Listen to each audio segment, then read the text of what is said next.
Every week we give you something beyond the highlights with our segment called Wired. Mark Freund finds the stories and brings them to life. He joins us now. Mark, where did Wired take you this week? John kept me right here in town. Dan McClanahan was a football guy, a high school and college standout, a brief stint with the New England Patriots, a legendary high school coaching career, and then the athletic director over at Hoover.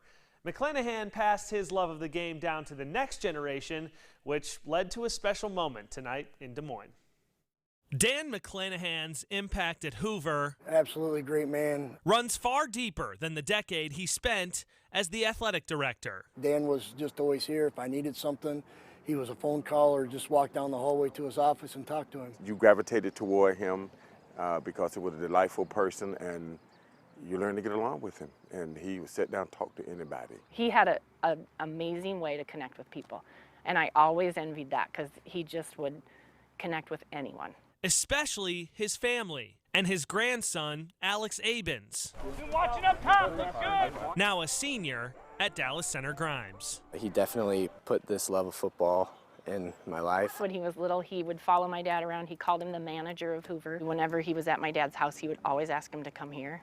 Can we go to the field? We'd go up there all the time. He would have me line up footballs on the sideline, and we would just run around. And when I could barely walk, they were here for hours, and he would kick it, he would throw it, they would run. It was all the time he was here. And it was just hysterical because they had a method, and my dad was so patient with him. But those field trips were cut short. McClanahan died suddenly in 2012.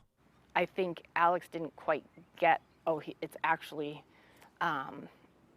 he's gone. And then he would say, he would always say, I miss him. I want to play football with him. That first year where I played tackle football is the year he passed.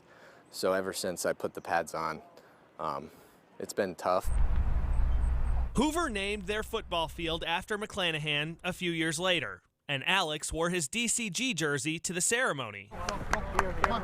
Foreshadowing to 2020, when reclassification dropped Hoover down a class and right into the Mustangs district. Last year, my junior year, we were supposed to play at Hoover, but then obviously they had the thing where they didn't do any sports because they went all online.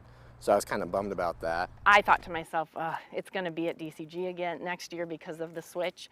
And then the schedule came out and we were here, and Alex just said, this has to be meant to be. And so, on this Football Friday, I haven't been to that field since they named it after him. Alex steps onto the same field he played on so many times as a boy, with the man it's now named for close to his heart. I'm a big old tough guy. It might bring a tear from my eye. I'm getting goosebumps right now just thinking about it. So I bless his heart. I know he's going to go out and do the best he can. Such an honor for him, and it makes me happy, and it makes my heart happy to see that legacy live on. I fell in love with football the second he took me to that field.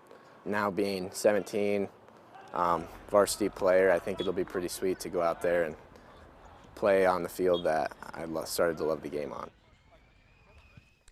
And play they did. Abens and the Mustangs got that win that Abens most certainly wanted, 63-6 over Hoover. John, it's an unbelievable story. Man, another great Wired segment. Mark Freund, thank you so much. Awesome, awesome story.